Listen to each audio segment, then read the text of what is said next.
Washington City was not yet a capital worthy of its ambition. In the spring of 1804, it was a muddy experiment clinging to the Potomac like a half-built thought. Marble dreams lay unfinished.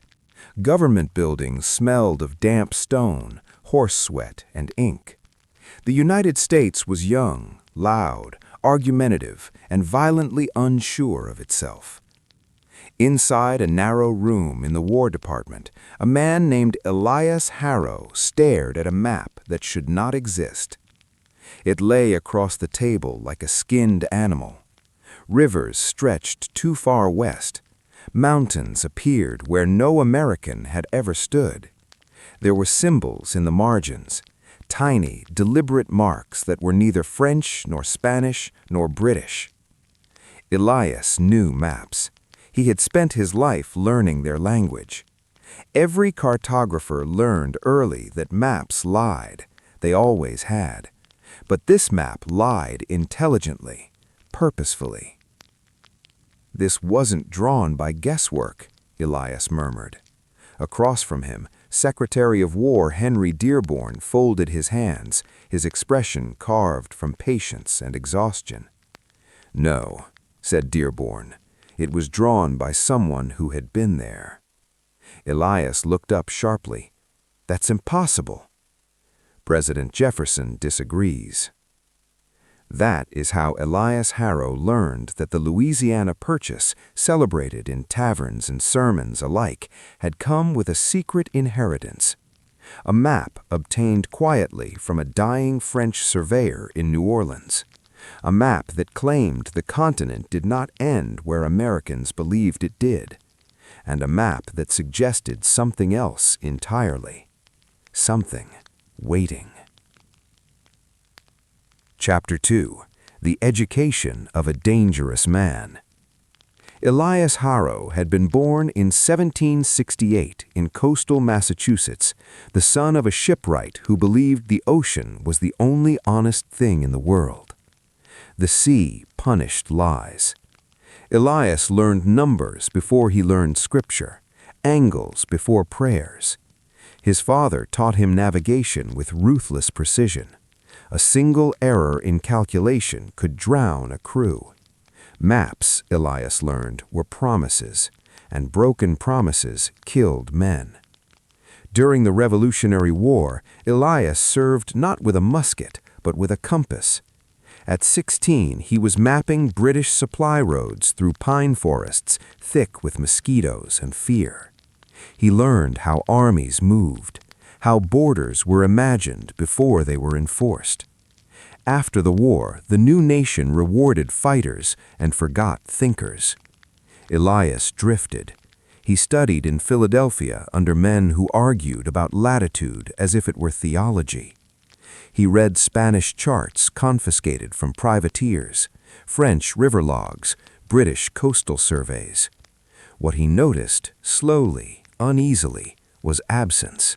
Large blank spaces where information should have been.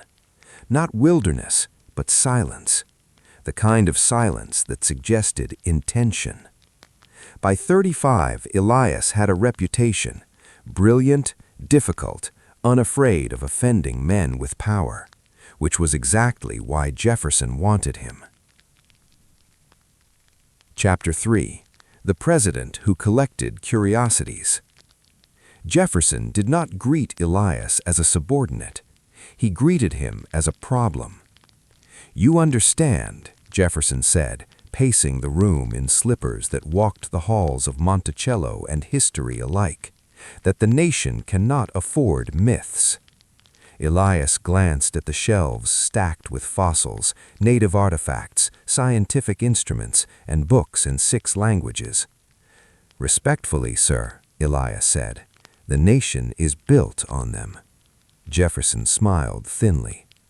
"This map," Jefferson continued, tapping the table, "suggests routes beyond the Missouri that contradict Spanish claims, British assumptions, and our own ignorance." Elias leaned closer. He noticed now the faint handwriting in the corner. LaSalle lied. "Who wrote this?" Elias asked. Jefferson's eyes sharpened. "That is the question you will answer." Thus, Elias Harrow was tasked with verifying a map that could redraw American destiny. Officially, it was part of the Lewis and Clark expedition.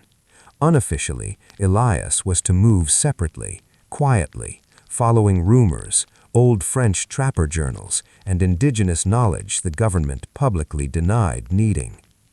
"If this map is false," Jefferson said, "we burn it." "And if it's true?" Elias asked. Jefferson did not answer immediately. "Then," he said, "we learn what else history has hidden from us." Chapter 4. The Woman Without a Name. She called herself Anne Reed. That was not the name she was born with.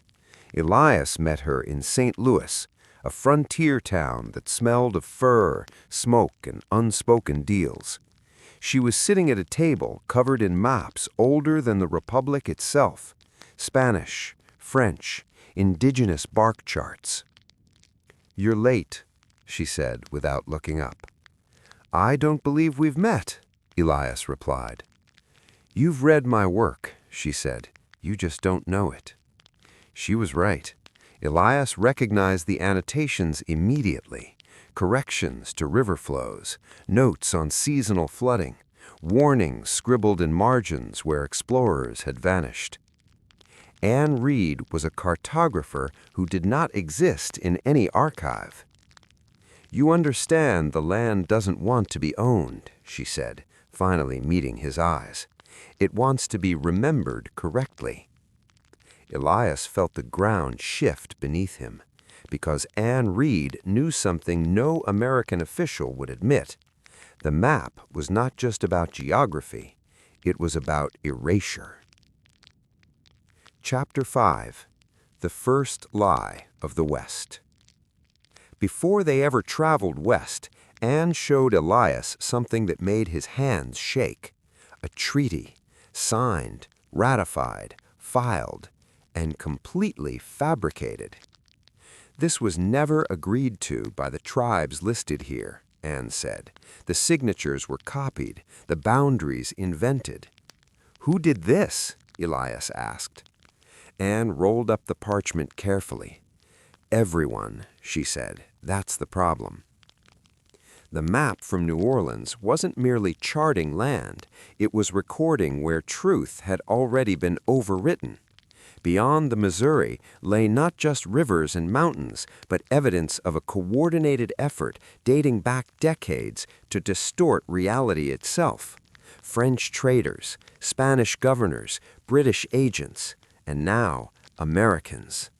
Elias realized then that this journey would not make him famous, it would make him dangerous.